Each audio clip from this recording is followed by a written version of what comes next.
সূরা নূর, যে সূরাটি আমরা আপনাদের সামনে মা বোনদের জন্য তেলাওয়াত করেছি। দুইটা আয়াত, কোরআনুল কারীমের 18 নম্বর পারা 24 নম্বর সূরা। সূরাটির নাম সূরা নূর। এই সূরার প্রথম 2 আয়াত আমি তেলাওয়াত করেছি। কোরআনুল কারীমের অত্যন্ত গুরুত্বপূর্ণ একটি সূরা, সূরা নূর। এই সূরার তাফসীরের মধ্যে আছে রাসূলুল্লাহ সাল্লাল্লাহু আলাইহি ওয়াসাল্লাম হাদিসে ইরশাদ করেছেন,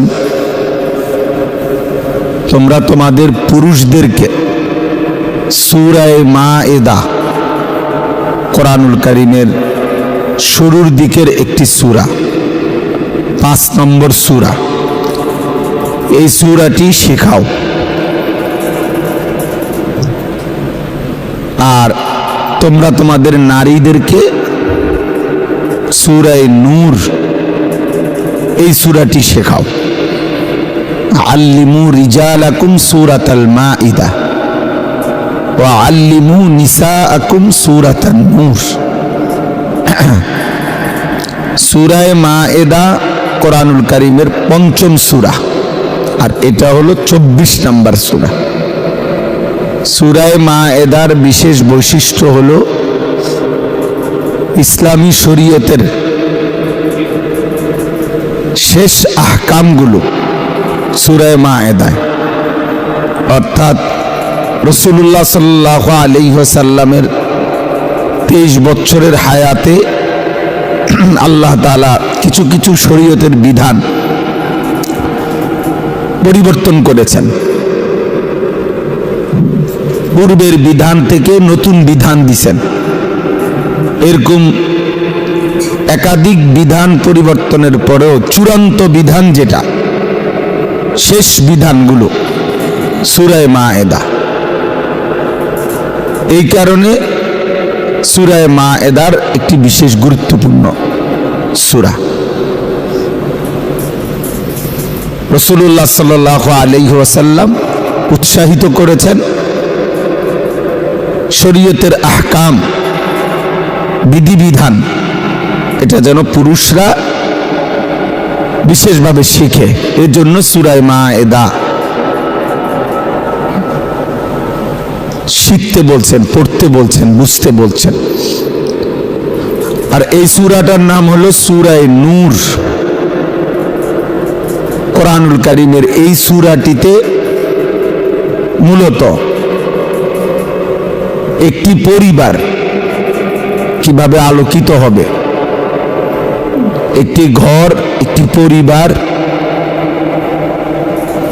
একটি সমাজ, বিশেষ করে পরিবার কিভাবে সুন্দরভাবে ঈমান আখিরাতের নূরে, আলোয় আলোকিত হবে, এই সম্পর্কিত সবচেয়ে বেশি আলোচনা এই সূরার মধ্যে, সূরা নূরের মধ্যে। সূরাটির নামও নূর, অর্থাৎ একটি ঘর আলোকিত করা, একটি পরিবার আলোকিত করা। এই সূরার মধ্যে অত্যন্ত চমৎকার একটি আয়াত আছে, যে আয়াতের মধ্যে আল্লাহ তাআলা নিজেই উল্লেখ করেছেন, আল্লাহু নূরুস সামাওয়াতি ওয়াল আরদ। আল্লাহ তাআলাই হচ্ছেন আসমান ও জমিনের সব কিছুকে আলো দানকারী, আলোকিত করে থাকেন। মুনাফফিরুস সামাওয়াতি ওয়াল আরদ। তো আসমান ও জমিনের সব কিছুকে অন্ধকার ভেদ করে আলোকিত যেভাবে করেন, আবার প্রতিটা মানুষের জিন্দিগি, অন্তরাত্মা, জীবন আল্লাহ তাআলা হেদায়েতের নূরে আলোকিত করে থাকেন। এর জন্য সূরা নূরের মধ্যে এই আলোকিত ঘর, আলোকিত জীবন, আলোকিত পরিবার, এক কথায় এর চমৎকার দিক নির্দেশনা আল্লাহ তাআলা উল্লেখ করেছেন। আর একটি ঘরের ক্ষেত্রে, একটি পরিবারের ক্ষেত্রে, ঘর বলতে পরিবার বলতে সেখানে বিশেষভাবে অবস্থান করে যারা, তারা হচ্ছে নারীগণ। নারীর মূল অবস্থান স্থল ঘর। ওয়াকারনা ফি বুয়ুতিকুন্না, আল্লাহ তাআলা নারীদের জন্য বন্টনই করেছেন এভাবে যে তোমরা ঘরে অবস্থান করো। পুরুষকে বলছেন ফান্তাশিরু ফিল আরদ, তোমরা জমিনে ছড়িয়ে পড়ো। ওয়াবতাগু মিন ফাদলিল্লাহ, রিজিক তালাশ করো। তাহলে পুরুষকে বলছেন বাহিরের পৃথিবী সামলাও, নারীদেরকে বলছেন ঘরের পৃথিবী সামলাও। তাহলে কি সমন্বয় হবে? একজন ঘর দেখো, আরেকজন বাহির দেখো, তাহলে উভয় অংশের কাজ সুন্দরভাবে সমান্তরালভাবে চলবে। এই জন্য নারী যেহেতু ঘরে অবস্থান করা তার মূল জিন্দিগি, এটা বন্দিও না, আবদ্ধও না, বরং এটাই তার জীবনের স্বাভাবিকতা। এটাই আল্লাহ তাআলার বন্টন। আর আল্লাহ তাআলা কখনো জুলুম করেন না। ইন্নাল্লাহা লা ইয়াযলিমু মিসকালা যাররাহ, নিশ্চয়ই আল্লাহ তাআলা বিন্দু পরিমাণও জুলুম করেন না। তাহলে আল্লাহর বন্টনই সুন্দর, আল্লাহর ফয়সালাই সুন্দর। তো এই সূরা নূরের মধ্যে জন্য একজন নারীর পর্দা এবং পুরুষ এবং নারীর মধ্যে শরীয়তের সীমারেখা, একজন ইমানদারের ঘরে প্রবেশ করতে গেলে কি নিয়ম কানুন ইত্যাদি সব বিষয় এখানে চমৎকারভাবে ধারাবাহিকভাবে মহান আল্লাহ তাআলা উল্লেখ করেছেন। এবং একজন নারীর ইজ্জত, সতীত্ব সুরক্ষা রাখার জন্য ইসলাম অত্যন্ত কঠোর হুঁশিয়ারি, সতর্কবাণী, সতর্ক না শুধু কঠিন শাস্তির ঘোষণা এই সূরার শুরু করেছে। এই পৃথিবীতে আসমানের নিচে জমিনের উপরে সবচেয়ে বড় যেই অপরাধ শিরিকের পরে, সেটা হচ্ছে জিনা, নারী পুরুষের অবাধ মেলামেশা, নারী পুরুষের অবাধ যৌনাচার, নারী পুরুষ ছেলে মেয়ের অবাধ চলার স্বাধীনতা। এটা হলো পৃথিবীতে জঘন্যতম অপরাধ। একটি সমাজকে, একটি পরিবারকে যা অন্ধকারাচ্ছন্ন করে দেয়, একেবারেই তছনছ করে দেয়। একটি বংশ, একটি পরিবারের মুখে জীবনের তরে চুনকালি মেখে দেয়। বংশের পর বংশ ওই পরিবার, ওই মানুষগুলো কলঙ্কের দাগ নিয়ে, ছাপ নিয়ে বয়ে বেড়াইতে হয় তাদেরকে। তো আল্লাহ তাআলা এই সূরাতে এই জন্য নারী পুরুষের দ্বারা সংগঠিত সবচেয়ে বড় অপরাধ যেটা পাপ, সেই জিনা, ব্যভিচার, অবাধ মেলামেশা, হারাম মেলামেশা, শরীয়ত বহির্ভূত সম্পর্ক, এর বিরুদ্ধে কঠোর শাস্তিবাণী উল্লেখ করে এই সূরার ধারাবাহিক বক্তব্য আল্লাহ শুরু করছেন। এবং শুরুতে বলে নিছেন যে হে আমার বান্দা শোনো, এটা কিন্তু একটা বিশেষ সূরা, এটা একটা বিশেষ সূরা। এই জন্য শুরুই করছেন কথাটা পুরা কোরআনুল কারীমের মধ্যে এই আঙ্গিকে আর কোনো সূরা নাই। সূরা নূরের মতো শুরুতে যে বাক্যটা একদম ভিন্ন আঙ্গিক। আল্লাহ তাআলা বলছেন সূরাতুন আনজালনাহা, এটা একটি বিশেষ সূরা যা আমি আল্লাহ তাআলা নাজিল করেছি। ওয়া ফারাদনাহা, এবং এই সূরার বক্তব্যগুলো, কথাগুলো, বিধানগুলো আমি আল্লাহই ফরজ করেছি। অর্থাৎ আমার বান্দা খামখেয়ালি করো না, এটা কোনো মেম্বার চেয়ারম্যানের আইন না, এটা কোনো দুনিয়ার কোনো প্রশাসন ব্যক্তি বিশেষের কোনো মন গড়া মানুষের চিন্তা প্রসূত কোনো বিধান না, এগুলো আমার বিধান। আমি আল্লাহ তাআলা এই বিধানগুলো দিয়েছি, অতএব বিশেষভাবে এটা লক্ষ্য করো, খেয়াল করো। ও আনজালনা ফিহা আয়াতিন বাইয়িনাত, এবং আমি আল্লাহ এই সূরার মধ্যে আমার সুস্পষ্ট আয়াত সমূহ নাজিল করেছি।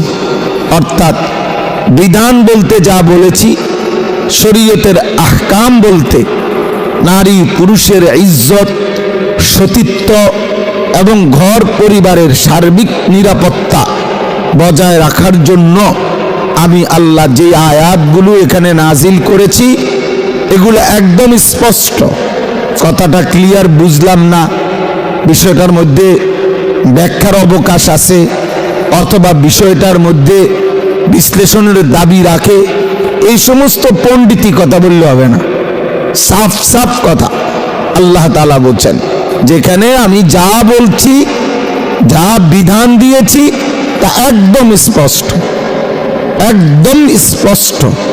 ওয়া আনজালনা ফিহা আয়াতিন বাইয়িনাত, একদম স্পষ্ট বক্তব্য, অকাট্য বিধান, সুস্পষ্ট ফয়সালা। আল্লাহ তাআলা বলেন আমি নাজিল করেছি। লাআল্লাকুম তাযাক্কারুন, কেন কেন শরীয়তের এই অকাট্য বিধানগুলো স্পষ্ট বলে দিলাম, নাজিল করলাম, আমি আল্লাহই আবশ্যক করলাম, বিশেষভাবে এই সূরাটি নাজিল করলাম। আল্লাহ বলেন সবটার উদ্দেশ্য লাআল্লাকুম তাযাক্কারুন, যেন তোমরা উপদেশ গ্রহণ করতে পারো, যেন তোমরা উপদেশ গ্রহণ করতে পারো, নিজের জীবনের জন্য সতর্কতা নিতে পারো, নিজের জীবনের জন্য পাথেয় সংগ্রহ করতে পারো। এই জন্য আমি আল্লাহ তাআলা পরিষ্কার করে স্পষ্ট করে আমি আমার কথা বলে দিয়েছি। কোরআনুল কারীমের মধ্যে এই একটা কথা বারবার আছে, আল্লাহ তাআলা অনেকবার এই কথাটা বলছে, কাযালিকা ইউবাইয়িনুল্লাহু আয়াতিহি লিন্নাস। আল্লাহ তাআলা বারবার এভাবে বলছেন বিভিন্ন শব্দে যে আমি আমার কথা, আমার আয়াত, আমার বিধান, আমার আহকাম একদম সুস্পষ্ট করে বলেছি। অর্থাৎ কোন রকমের রাগ ঢাক, জোড়া তালি, ফাঁক ফুক বলতে কিচ্ছু নাই। সাফ বক্তব্য, স্পষ্ট বক্তব্য, ক্লিয়ার কাট কথা। এজন্য ইসলামের চাইতে পরিষ্কার, বাস্তবসম্মত, অকাট্য বিধান আর কোথাও নাই, আর কারো কাছে নাই, আর কারো কাছে নাই। যদিও এই কোনো নাস্তিক, কোনো মুরতাদ, কোনো আল্লাহদ্রোহী দুশ্মন মানতে কষ্ট হোক, অথবা তারা মাঝে মাঝে কিছু ফুসফাস করতে চায়, কিছু কথাবার্তার উপরে আপত্তি পেশ করতে চায়, অথচ পৃথিবীর কোনো নিকৃষ্ট বেঈমান, মুশরিক, মুনাফিক, মুরতাদ কেউই কোরআনুল কারীমের কোনো শব্দ, আয়াত, কোনো কথার উপরে এক বিন্দু বৈসাদৃশ্য অথবা বাস্তবতা বিবর্জিত এরকম প্রমাণ করার ধৃষ্টতা আসলেই কারো নাই। কারণ 1450 বছর ধরে আল্লাহর এই কালাম অকাট্য, সুস্পষ্ট, বাস্তবধর্মী এবং যুগ চাহিদা, পরিবেশ পরিস্থিতির সাথে চির আধুনিক। এই জন্য আমরা আল্লাহ তাআলার এই কথা মা বোনদের কাছেও, আপনাদের কাছেও আমার প্রথম বক্তব্য এইটা, প্রিয় মা বোন প্রত্যেকেই আগে তো কলিজা দিয়ে সিদ্ধান্ত নিতে হবে আসলে আল্লাহকে মানবেন কিনা। আল্লাহকে মানলে কোনো প্রশ্ন আর থাকে না।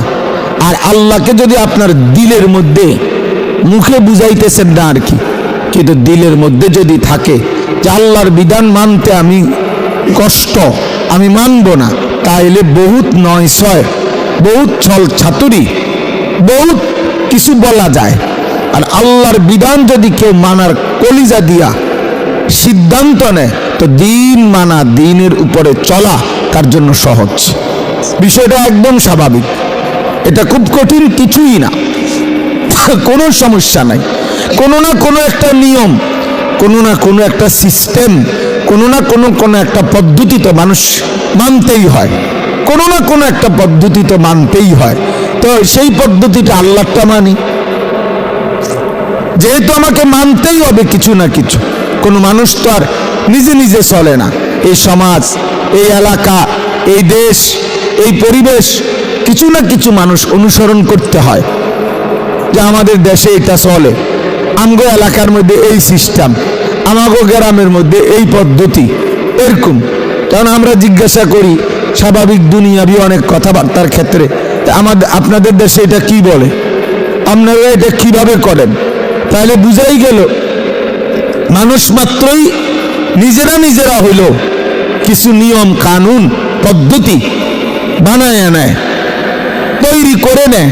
তো তাহলে সেখানে নিজের বানানো অথবা 2-4-10 জন সমাজপতি, সমাজের কোনো মাতবর সর্দার অথবা সমাজের কোনো মানুষ প্রভাবশালী, এই সমস্ত ব্যক্তিদের বানোয়াটি মন গড়া স্বার্থপ্রসূত তাদের চিন্তা সিদ্ধান্ত মানার চাইতে, যিনি ইয়ালামু মা বাইনা আইদিহিম ওয়া মা খালফাহুম, যিনি আগত কিয়ামত পর্যন্ত কি হবে তাও জানেন, পিছনের আদম আলাইহিস সালামের সৃষ্টির আগেও কি ছিল তাও যিনি পূর্ণ জানেন, পৃথিবীর প্রতিটা মানুষ, প্রতিটা সমাজ, প্রতিটা পরিবেশ, প্রত্যেকটা সেকেন্ডের গতিবিধি যেই মহান আল্লাহ নিয়ন্ত্রণ করেন, তো তিনি স্পষ্ট সঠিক এবং বাস্তবসম্মত বিধান তার চাইতে অধিক উত্তম কে দিতে পারবে? কেউ পারবে না। অতএব শ্রদ্ধেয়া মা বোনেরা, এই বাস্তবতা মানলে পর্দা, আপনার ইজ্জতের হেফাজত, সতীত্বের হেফাজত সহজ, এটা সহজ। এই জন্য এই বিষয়টা আগে গুরুত্বপূর্ণ। আসলে আমরা যত কথাই বলি, যত ওয়াজে করি, যত উপদেশ, যত নসিহত, সুর দিলাম, টান দিলাম, চিৎকার দিলাম, হুঙ্কার দিলাম, আওয়াজ দিলাম, কাইন্দা দিলাম, যাই করলাম, আপনি যদি বলেন যে আমি মানতাম না, তো আর আমি কন্যাইলেই কি আর চিৎকার করলেই কি? কোনো লোক যদি সিদ্ধান্ত নেয়, তো আপনি মনে করেন 1 ঘন্টা তারা আমি বুঝাইবার পর তার তো আগের থেকেই সিদ্ধান্ত, তো সে আমি বললাম বুঝছেন না, বুঝছি না, তো সুন্দর কথা। আপনি যেহেতু আগের থেকেই সিদ্ধান্ত নিয়ে রাখছেন আপনি এইটাই বলবেন, তো তাইলে আপনার 1 ঘন্টা কি 100 ঘন্টা বললো তো আপনি ছাগলের স্বভাব। হ্যাঁ, ছাগলের কানে ধরে যদি 1 ঘন্টাও বুঝানো হয় কোনো কথা, তো এরপরে ছেড়ে দিয়া ছাগলকে যদি বলা হয় বুঝছুনি, ছাগল কানটা আপনি ঝাড়ি দিয়া বলবে না বুঝছি না। কারণ আসলে বুঝছি না বিষয়টা না, বরং ছাগলের স্বভাবই এটা, সে কানটা ঝাড়া দেয়। আর এই ছাগলের কান ধইরা একজন আমাদের আরবি ব্যাকরণ শাস্ত্রের একজন বড় ইমাম হয়ে গেছে, ইমাম আখফাশ রহমতুল্লাহ আলাই, সরফের বিখ্যাত ইমাম, নাহুর বিখ্যাত ইমাম। উনি ওনার সাথী ছিল না, যার কারণে উনি উস্তাদের পড়া আবার মুজাকারা তাকরার করার জন্য, রিভিশন দেওয়ার জন্য ওনার সাথে কেউ ছিল না ওনার বাড়িতে, ওনার কাছে। এই জন্য উনি ছাগলের কান ধরে ছাগলকে পড়া শুনাইতেন। তো শুনাইয়া অনেকক্ষণ পরে এরপরে বলতেন ছাগলের কান ছেড়ে দিয়া বুঝছুনি, ছাগল এমনি এমনি ঝাড়া দিত কান। তো উনি বলতো আরে বুঝছো না, তো আবার কই, তা আবার কানে ধরে বলতো, আবার ছাগলের অনেকক্ষণ পড়া শুনাইয়া বলতো এখন বুঝছুনি। ছাগল আবার ছেড়ে দিলে বলতো এমনি কান ঝাড়া দিত, দিলে বলতো বুঝে নাই, আবার বলি। এভাবে বলতে বলতে বলতে ওনার পড়া যখন একদম আত্মস্থ মুখস্থ কলিজায় বসে যাইতো, তো এরপরও যখন ছাগল কান ঝাড়া দিত উনি বলতো বুঝছি, আর তুমি বুঝন লাগতো না, আমি বুঝছি।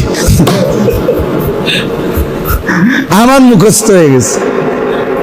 আমার এক ছাত্র ভাই ছিল, তাফসিরে বাইজাবি একটা কিতাব ছিল আমাদের, তাফসির, কঠিন তাফসির। এইটা যখনই আমি ক্লাসে তাকরার করতাম ওস্তাদ পড়াইবার পরে, তো আমার এক সাথী ভাই ছিল, এটা অনেক কষ্ট করে তাকরার করতে হইতো, বুঝাইতে হইতো। অনেকক্ষণ বুঝানোর পরে